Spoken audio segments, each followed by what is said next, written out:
penuh kerendahan diri saya bersyukur pada Allah atas kemenangan ini, kerana apapun yang kita rancang sebagai seorang Islam, kita tidak boleh menolak ataupun menafikan atau melupai apa yang juga dirancang oleh Allah.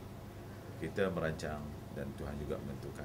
Tapi yang di samping itu juga yang paling penting ialah kita benar-benar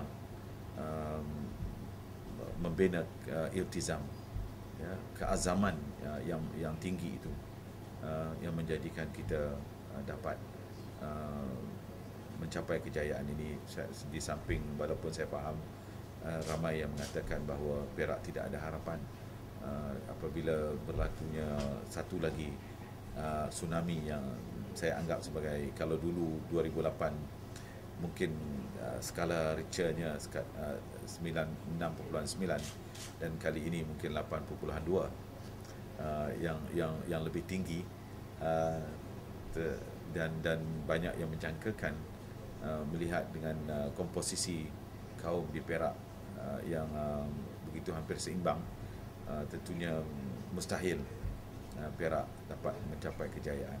Tapi perancangan yang paling penting ialah komitmen yang bersungguh-sungguh ataupun iltizam yang bersungguh-sungguh untuk kita melakukan perubahan, belajar daripada kelemahan, belajar daripada kekurangan, dan ada keazaman untuk memperbaiki kelemahan-kelemahan tersebut.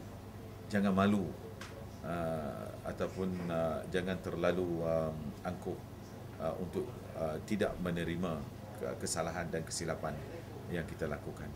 Yang inilah perkara yang sangat penting yang membawa kepada akhirnya membawa kepada satu plan perancangan yang cukup strategik yang kami lakukan, iaitu dengan benar-benar membaca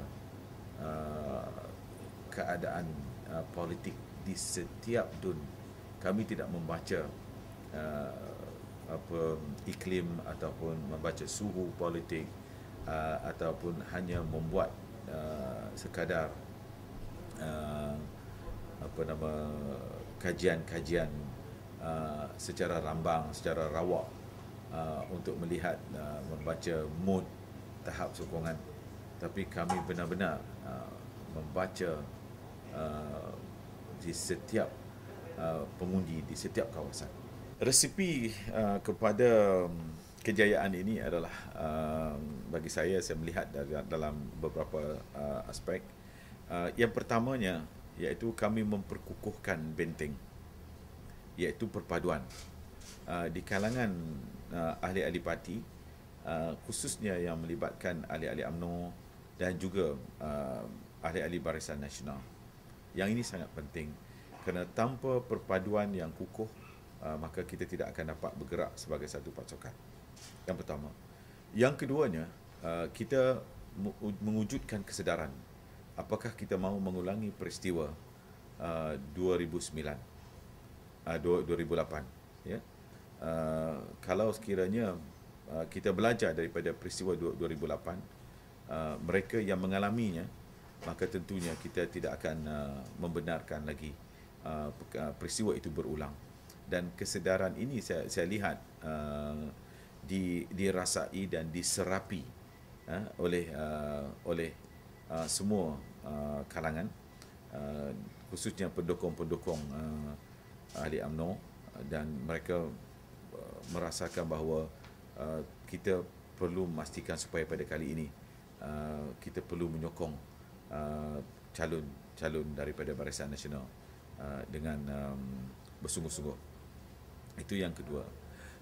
Yang ketiganya, dari segi pasukan, ya, saya bersama-sama dengan pasukan saya tidak bertindak sebagai hanya seorang ketua yang memberi arahan, tetapi saya bergerak bersama dengan pasukan saya, dan saya menganggap saya adalah salah seorang daripada ahli dalam pasukan itu. Kami turun ke mana saja. Saya mengepalai untuk kami turun ke padang, turun ke bawah, menyelesaikan masalah Jadi dan diikuti oleh semua, baik ketua-ketua bahagian pun turut bersama, berada di lapangan, adun-adun turut bersama, dan ini menjadikan salah satu daripada elemen yang sangat penting dalam kita bergerak. Yang keempatnya iaitu kami mengubah dari segi pendekatan dan dasar kerajaan yang ada. Maksudnya hubungan antara rakyat dan kerajaan itu diubah daripada melihat hubungan yang terlalu jauh antara iaitu hubungan vertikal yang terlalu jauh kepada hubungan yang lebih bersifat horizontal. Maknanya rakyat sudah tidak ada lagi tembok penghalang untuk berjumpa dengan pembesar negeri, untuk berjumpa dengan wakil-wakil rakyat, untuk berjumpa dengan menteri besar dan menteri besar dan juga kalangan wakil rakyat dan juga anggota kerajaan turun ke bawah sama-sama untuk kita berjumpa dengan rakyat, bertemu dengan rakyat, berinteraksi dengan rakyat dan menyelesaikan masalah rakyat. Itu yang keempat. Yang kelimanya iaitu strategi yang benar-benar realistik. Ya, bukan strategi yang digula-gulakan dengan memberi unjuran-unjuran yang keterlaluan. Ya, kami sedar tentang halangan, kami sedar tentang cabaran yang ada di negeri Perak berbanding dengan negeri-negeri yang lain, maka kami meletakkan sasaran secara realistik, dan ini menjadikan gerak kerja kita lebih tertumpu. Dan saya masuk ke perkara ke-6 iaitu gerak kerja yang benar-benar tertumpu. Dia bukan hanya gerak kerja yang hanya bersifat umum, tetapi terfokus kawasan-kawasan mana yang hendak kita beri tumpuan, maka kawasan-kawasan itulah yang akan kita berikan perhatian dengan sebaik-baiknya. Dan selain daripada itu juga kita mengadakan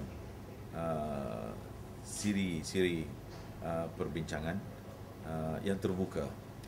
Ya, perbincangan kita tidak dibataskan hanya berkisar kepada perkara-perkara yang menyeronokkan.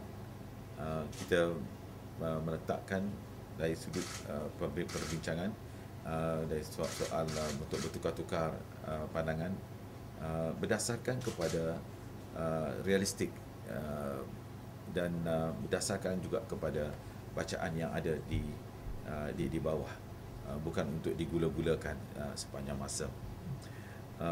Itu aspek yang keenam. Yang ketujuhnya saya lihat iaitu perubahan sikap. Ya, perubahan sikap iaitu saya tidaklah mengatakan bahawa saya menunjukkan semua ini, tapi kita berbincang sama dari segi perubahan sikap kita sebagai wakil rakyat, sebagai pemimpin, iaitu kita tidak boleh sombong, kita tidak boleh angkuh apabila kita berhubung, berinteraksi dengan rakyat. Transformasi pentadbiran, ya, iaitu pendekatan turun padang itu, iaitu pendekatan yang saya sebut sebagai PPP, ya, iaitu padang, perasaan dan penyelesaian. Maknanya apabila kita turun ke padang, kita selami perasaan rakyat dan kita mencari penyelesaian segera. Bukan hanya kita duduk di luar, kita duduk di dalam pejabat-pejabat kita menggambarkan bahawa kita telah pun mendapat masalah dan kita boleh selesaikan daripada pejabat. Masalah rakyat perlu diselesaikan apabila kita juga berada di lapangan, turun ke bawah. Jadi ini merupakan satu transformasi pentadbiran yang kita lakukan, dan saya dapati ianya sangat efektif, yang menyentuh hati rakyat sekalian. Saya juga saya fikir yang kesembilannya mereka yang cukup dedikasi, iaitu satu tim yang dedikasi, yang melibatkan bukan hanya di peringkat pejabat saya, tetapi juga di peringkat politik, di peringkat bahagian, dan di peringkat-peringkat yang lain, termasuk juga di kawasan-kawasan kampung, yang turut bersama memberi impak yang besar. Kerana kalau tidak ada pasukan yang penuh dedikasi ini, tidak mungkin kita dapat mencapai kejayaan di kawasan-kawasan, di kampung-kampung dan juga di kawasan-kawasan tertentu yang kita berikan perhatian. Dan ini antara yang ke-10-nya, program-program yang bagi kebanyakan orang Melayu tentunya program-program yang menyentuh naluri masyarakat Melayu. Sebagai contoh, program-program yang kita lakukan yang bersifat keagamaan dan sebagainya, yang ini banyak membantu. Bagi program-program masyarakat lain, kita sesuaikan dengan program-program yang mereka kendaki, bukan kita yang meletakkan atau kita memaksakan sesuatu program kepada mereka.